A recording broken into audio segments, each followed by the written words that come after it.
এক মুসাফির দীর্ঘ পথ চলতে চলতে খুবই ক্লান্ত হয়ে পড়েছেন। একদিকে পথ চলার কষ্ট, অন্যদিকে ক্ষুধার যন্ত্রণায় সীমাহীন কাতর হয়ে পড়েছেন তিনি। কিন্তু কি আর করা, তাকে যে আরো বহু পথ পাড়ি দিতে হবে। কষ্ট যতই হোক না কেন আপন গন্তব্যে তাকে পৌঁছাতেই হবে। নদীর কোল ঘেঁষে বয়ে যাওয়া পথ ধরেই ধীরে ধীরে হেঁটে চলছেন তিনি।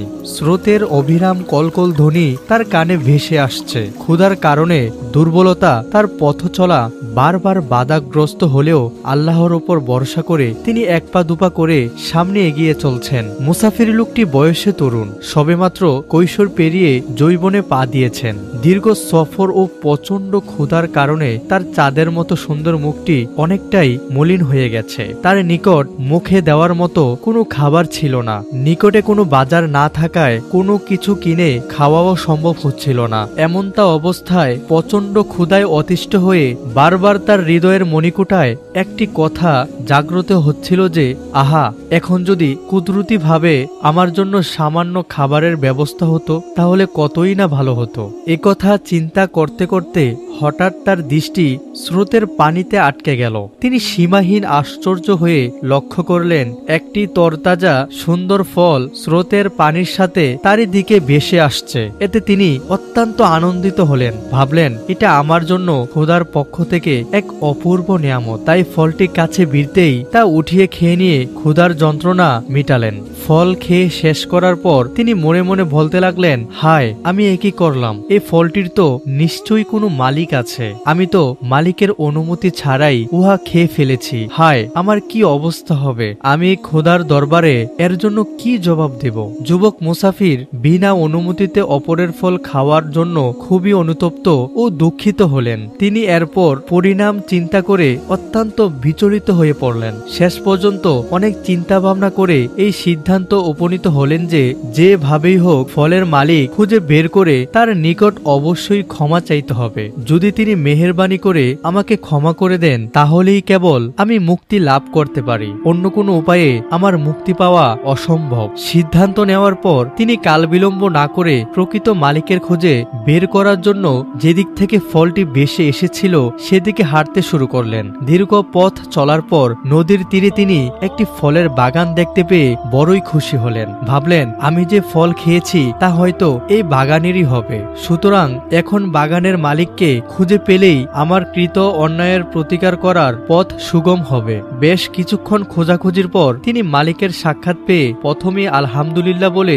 মহান আল্লাহর শুকরিয়া আদায় করলেন। অতঃপর সালাম মোসাফা ও কুশল বিনিময়ের পর বিনা অনুমতিতে ফল খাওয়ার জন্য দুঃখ প্রকাশ করে বললেন, আমি ক্ষুধার যন্ত্রণায় অতিষ্ঠ হয়ে নদীর কিনারে হাঁটতেছিলাম। হঠাৎ স্রোতের পানিতে ভেসে আসা একটি ফল দেখতে পেয়ে কোনো কিছু চিন্তা না করেই তা উঠিয়ে খেয়ে ফেলি। কিন্তু পরক্ষণেই আমার চিন্তা হলো, এই ফলের তো নিশ্চয়ই কোনো মালিক আছে। আমি তো তার অনুমতি ছাড়াই তা খেয়ে ফেললাম। আর অন্যের মাল অনুমতি ছাড়া খাওয়া বৈধ নয়। কেননা রাসূলুল্লাহ সাল্লাল্লাহু আলাইহি ওয়াসাল্লাম বলেছেন, কোনো ব্যক্তির মাল তার সন্তুষ্টি ছাড়া গ্রহণ করা বৈধ নয়। সুতরাং আমি সিদ্ধান্ত নিয়েছি যে যদি আমি ফলের মালিককে খুঁজে বের করতে পারি এবং তার নিকট ক্ষমা চাইতে পারি তাহলেই আমার এই কৃত অপরাধ মাফ হতে পারে। তাই আমি মালিকের খোঁজ করতে করতে আপনার নিকট এসে পৌঁছালাম। যেহেতু নদীর কিনারে আপনার বাগান ছাড়া অন্য কোনো বাগান নেই, সেহেতু আমার প্রবল ধারণা হলো আপনি হবেন সেই ফলের মালিক। আমার সৌভাগ্য যে কয়েক মাইল পথ পাড়ি দিয়ে অনেক কষ্ট করে হলেও আমি আপনার সাক্ষাৎ পেয়েছি। সুতরাং আপনি যদি আমাকে মেহেরবানি করে ক্ষমা করে দেন তাহলেই আমি এর শাস্তি থেকে মুক্তি পেতে পারি, অন্যথায় আমার ধ্বংস অনিবার্য।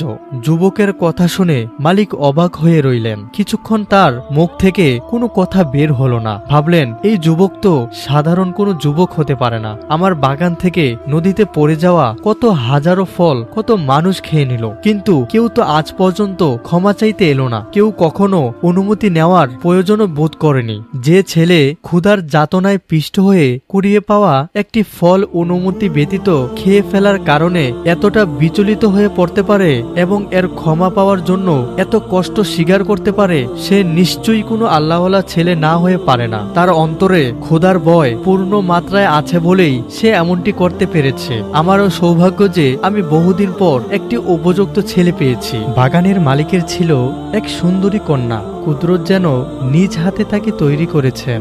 শুধু রূপেই নয়, একটি আদর্শ মেয়ের মধ্যে যতগুলো গুণ থাকা দরকার তার সবই মেয়েটির মধ্যে পূর্ণ মাত্রায় বিদ্যমান ছিল।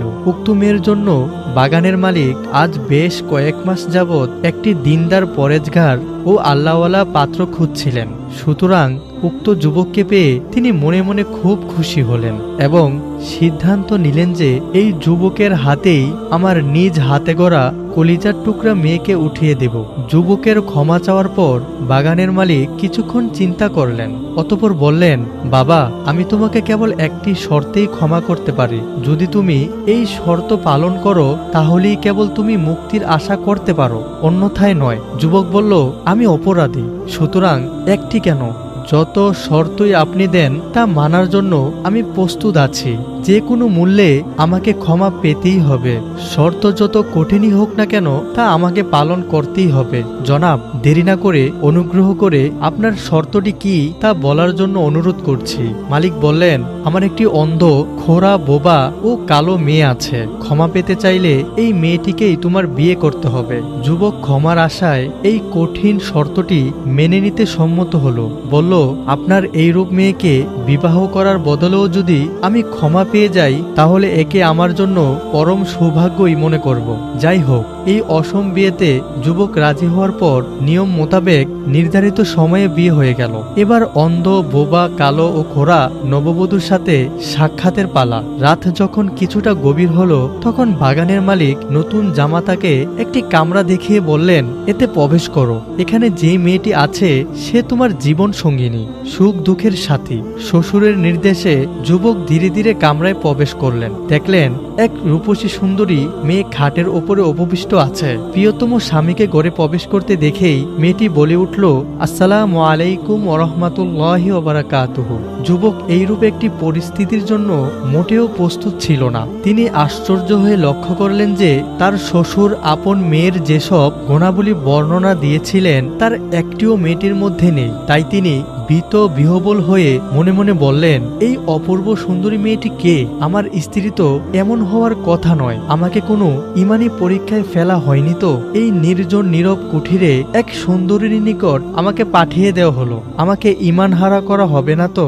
এসব কথা চিন্তা করতে করতে যুবক মানসিক অস্থিরতায় ভয়ে কাঁপতে শুরু করলেন। এভাবে বেশ কিছুক্ষণ অতিবাহিত হওয়ার পর তার মধ্যে ভাবোদয় হয় যে মালিক আমার শ্বশুর, খাটে উপবিষ্ট মেয়েটিকে তিনি আমার স্ত্রী বলেছেন, সুতরাং আমার ভয়টা কিসের? এই জাতীয় আরো কিছু কথা চিন্তা করার পর তার মনের ভেতর সাহস সঞ্চয় হলো। তিনি মেয়েটির কাছে গেলেন এবং তার সাথে আমোদ ফুর্তি করতে করতে রাতের অর্ধেক কাটিয়ে দিলেন। অতঃপর শেষ রাতে উভয় পবিত্রতা অর্জন করে তাহাজ্জুদ আদায় করলেন এবং তার জীবন সুখময় হওয়ার জন্য খোদার দরবারে কেঁদে কেঁদে প্রার্থনা জানালেন। এভাবে বাকি রাত অতিবাহিত করার পর ফজরের নামাজ আদায় করে সকালবেলা যুবক যখন শ্বশুরের নিকট সাক্ষাৎ করে বলল যে, আপনি তো বলেছিলেন আপনার মেয়ে চোখে দেখে না, কানে শোনে না, কথা বলতে পারে না, এমনকি হাঁটা চলারও ক্ষমতা নেই, অথচ বাস্তবে তো তার একটিও খুঁজে পেলাম না। একথা শুনে মেয়ের পিতা কসম খেয়ে বললেন, অবশ্যই আমার মেয়ে অন্ধ, বোবা, কালো ও খোঁড়া। শ্বশুরের কথা শুনে জামাতার বুদ্ধি লোপ পাওয়ার উপক্রম হলো। মনে মনে ভাবলেন, তাহলে সারা রাত আমি কার সাথে আমোদ প্রমোদে লিপ্ত ছিলাম? এক পাপের ক্ষমা নিতে এসে তো অন্য পাপে জড়িয়ে গেলাম। হায়, আমি একই করলাম। জামাতার চেহারা পানে তাকিয়ে শ্বশুর সবই বুঝলেন। তাই তিনি জামাতার সংশয় সন্দেহ দূর করার জন্য বললেন, বাবা, বিচলিত হওয়ার কোনো কারণ নেই। আপনি আপনার স্ত্রীর সাথেই রাত্রি যাপন করেছেন, তবে আমি কেন তাকে অন্ধ, বোবা ও কালো খোঁড়া বলেছি তা একটু শুনে নিন। আমার মেয়ে যেদিন থেকে বালেকা হয়েছে এবং হালাল হারাম বুঝতে শিখেছে সেদিন থেকে আজ পর্যন্ত সে কোনো হারাম জিনিসের প্রতি দৃষ্টিপাত করেনি, কোনো বেগুনা পুরুষের দিকে তাকায়নি। এই দৃষ্টিকোণ থেকে আমি তাকে অন্ধ বলেছি। অনুরূপভাবে প্রাপ্ত বয়স্কা হওয়ার পর থেকে অদ্যাবধি সে কোনো অন্যায় কথা মুখে উচ্চারণ করেনি। মিথ্যা, গীবত, পরনিন্দা, চুগলখুরি, অশ্লীল এবং অশালীন কথাবার্তা বলাও শোনা থেকে সর্বদাই সে দূরে থেকেছে। কোনো পরপুরুষের সাথে কখনো সে কথা বলেনি, কোনো পরপুরুষের কথা সে কখনো শুনেও নি। এই দৃষ্টিকোণ থেকে আমি তাকে বোবা ও কালো বলেছি। এমনই ভাবে আল্লাহ এবং আল্লাহর রাসূল যে রাস্তায় চলতে নিষেধ করেছেন, যে স্থানে পা ব্যবহার করতে বারণ করেছেন, সে রাস্তায় আজও সে চলেনি। এজন্যই আমি তাকে খোঁড়া বা ল্যাংড়া বলেছি। সম্মানিত উপস্থিতি, একটু চিন্তা করে দেখুন বাগানের মালিক তার মেয়েকে কিভাবে বড় করে তুলেছেন। শুধু তাই নয়, তিনি তার মেয়েকে বাড়িতে রেখে ইসলামিক শিক্ষা, তাকুয়া, পরহেজগারি, সবর, শুকুর, তাওয়াক্কুল, ধর্মীয় রীতিনীতি, শরীয় পর্দা এবং দেহের প্রতিটি অঙ্গ প্রত্যঙ্গের সঠিক ব্যবহারও শিক্ষা দিয়েছেন।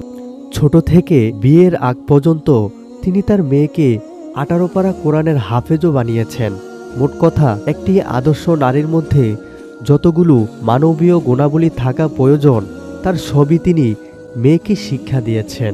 সম্মানিত উপস্থিতি, এতক্ষণে হয়তো আপনাদের ভালো করেই বুঝে এসেছে বাগানের মালিকের কন্যা ও তার জামাতা কোন পর্যায়ের দিনদার ছিলেন। সুতরাং এইরূপ দম্পতির ঘরে কোনো আল্লাহওয়ালা ছেলে জন্ম নেবে এটাই স্বাভাবিক। তার বাস্তবেও হয়েছিল তাই। পরবর্তীতে ওই মেয়ের গর্ভেই জন্ম নিয়েছিলেন জগৎ বিখ্যাত বুজুর্গ হজরত বড়পীর আব্দুল কাদের জিলানী রহমতুল্লাহি আলাই, যিনি তার মায়ের পেট থেকে 18 পারা কোরআনের হাফেজ হয়ে দুনিয়াতে এসেছিলেন। আমার পানের ভাইগণ, কথায় বলে যেমন বৃক্ষ তেমন ফল।